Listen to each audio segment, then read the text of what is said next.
Makanya kalau di teman-teman berdalih itu ya rasanya saya muntap gitu. Rasa malu itu kehendak Tuhan. Kamu memang harus merasa malu. Kalau kamu nggak mau merasa malu, tak permalukan.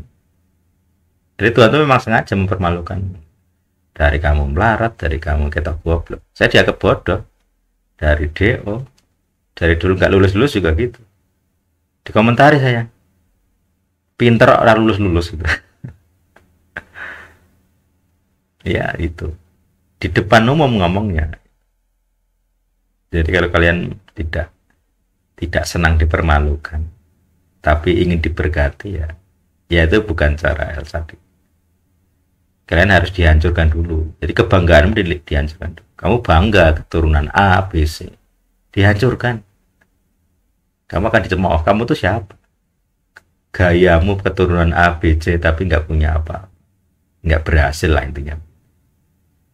Kalau kamu bangga dengan kerohanian, kamu merasa bangga dengan ya kerohanian, kemudian nanti kamu akan dipermalukan.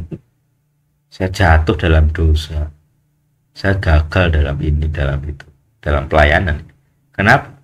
Ya untuk kamu biar malu, biar kamu tuh kebanggaan lahiriahmu tuh hancur. Wah ini materi tambahan.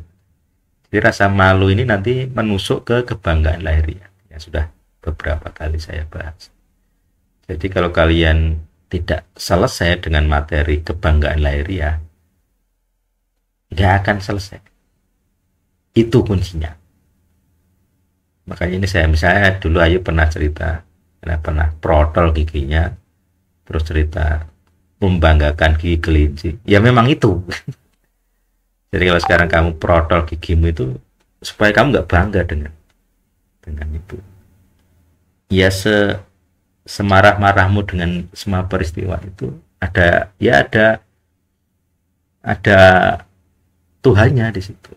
Saya malu dengan ditabrak dari kiri, stang saya bengkok, jadi apa? Sampai sekarang getar nggak enak, gitu. Marah misuh tok gitu. Jadi kalau pemakai itu kadang pengen misuh gitu, pengen mengumpat gitu. Ini Tuhannya apa? Menyuruh tapi logistiknya kayak gini. Malu gitu. Tapi ya memang harus begitu, gimana?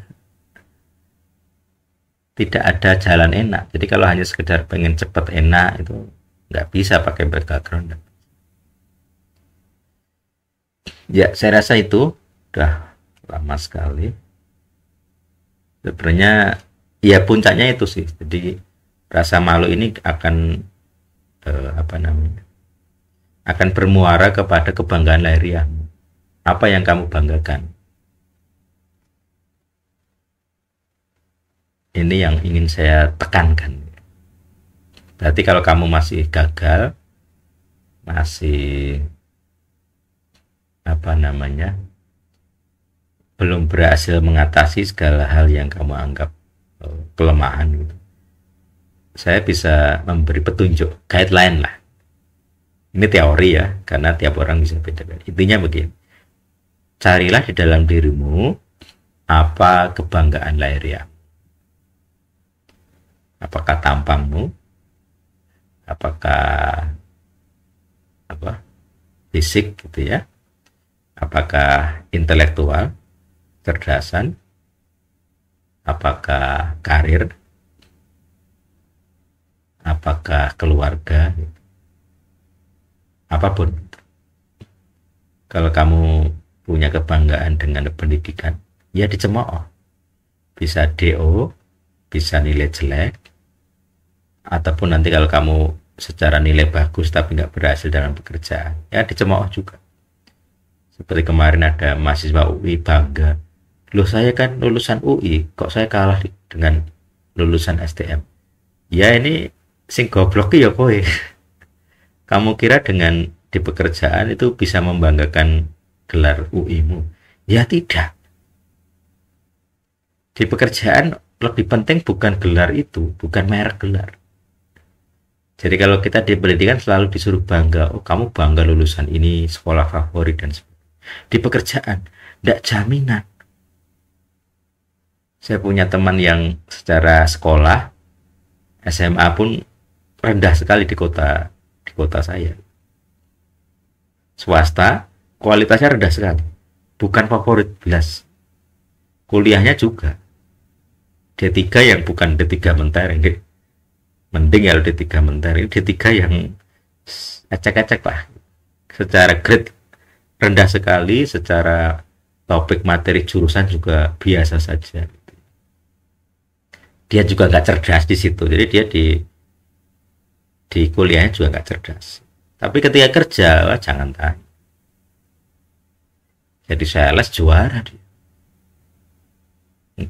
Nggak lama bisa beli mobil. Sebelum nikah ya. Jadi dia masih muda. Orang-orang pintar sekolah nggak ada yang sekaya dia, nggak ada. Teman-teman saya dulu yang banyak omong pintar itu nggak sesukses dia di bidang pekerja. Jadi dia dipermalukan di bidang sekolah, tapi diunggulkan di pekerjaan. Jadi kalau kalian yang masih gagal, carilah. Ini pesan saya yang serius. Carilah kebanggaan akhirnya. Apa yang kamu banggakan? Apa yang bikin kamu malu kalau gagal? Kalau kamu nggak merendahkan diri, hitung saja waktunya. Tuhan sendiri akan merendahkan. Seperti Ayub. Kenapa Ayub? Ini Ayub di Alkitab ya. Kenapa Ayub di Alkitab direndahkan setan kayak gitu? Ya, dia sombong. Dia merasa salah. Dan dia diakui salah soal oleh banyak orang. Itu sombong. Jadi saya dulu punya modal lebih baik daripada Ayub. Saya tidak diakui salah. Saya tidak diakui rohani. Termasuk murid yang gagal gitu ya. Bahkan saya dianggap lebih gagal daripada murid saya sendiri. Jadi saya punya murid yang lebih berhasil hidup muridnya, pemurid daripada saya. Menghinanya terang-terangan. Si adik ini juga menghina saya. Orang banyak juga menghina saya. Senior saya juga menghina saya. Saya dianggap melupakan pemuridan. Batin saya, lambemu gitu. Saya ngajari kowe iki sopo. Makanya waktu saya bikin El Sadik, loh ternyata saya bisa memuridkan. Berapa banyak orang yang follow grup, follow fanpage, sudah 1000 lebih. Mereka nge-like, komen gitu. Di YouTube juga. Itu saya menyentuh hidup orang, dianggap bermanfaat. Saya dipermalukan dulu di bidang pemurid. Sekarang saya pede memuridkan. Saya galak, saya kasar. Nggak cocok tak pisoi kalau dengar gitu. Kalau cengeng muntah saya, kasar. Ya nyatanya begitu. Hanya dengan cara itu orang paham. Saya dulu dipermalukan, sekarang saya nggak merasa malu menjadi ya bikin El Sadik ini ya. Nggak merasa malu. Walaupun masih ada yang mencemooh ya nggak apa-apa. Tapi kan ada buktinya. Tim-tim saya pendeta, mau apa? Yang mendukung saya juga banyak. Nggak tumbang intinya begitu. Kalau nggak tumbang itu sudah tanda penting bagi saya intinya. Ya itu ya. Jadi kalau teman-teman merasa malu, cari kebanggaanmu apa sih? Legowo, turunkan derajat. Jadi kalau kamu merasa harkat martabat derajat itu tinggi, turunkan. Sombongmu itu turunkan.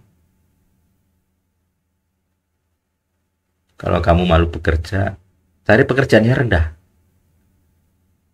Jualan yang rendah. Supaya kamu merasakan rasa malu, diremehkan. Jadi ini kontras dengan tadi Ayub bilang rasa malu apa? Tampil. Ini sebaliknya, ini nasihat saya. Carilah hal di dalam dirimu yang membanggakan, lalu turunkan. Derajatmu turunkan, harkatmu turunkan, martabatmu turunkan. Kalau kamu malu punya pekerjaan, jadi maksudnya begini, ada orang pengennya dikenal pekerjaannya gini gitu ya, tapi di sini gagal. Carilah pekerjaan yang rendah.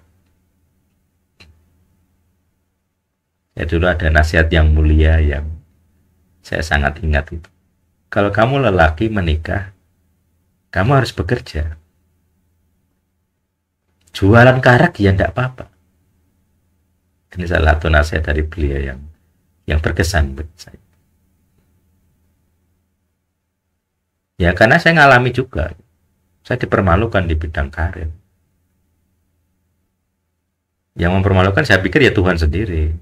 Setan yang mempermalukan, Tuhan juga mendukung. Gimana lah? Saya mah curhat kepada siapa? Yang membela saya nggak ada. Tuhan aja nggak bela. Tuhan memang sengaja, memang biar saya merasa malu.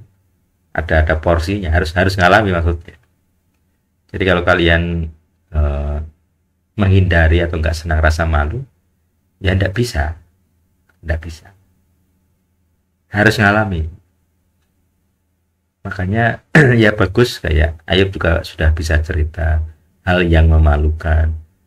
Saya juga cerita bagi saya apa yang memalukan. Ya saya legowo dengan itu diketahui gitu. Dicemooh pun ya silakan. Saya dicemooh di bidang karir, ya nggak apa-apa. Tapi toh nyatanya saya masih hidup. Kalau saya dolan, saya posting, orang beranggapan saya sukses. Walaupun saya juga nggak beranggapan sukses. Tapi dulu saya dicemooh, miskin. Kamu itu kok miskin toh mas? Tinggal di gereja kok, larat men gue gitu. Terang-terangan ngomongnya.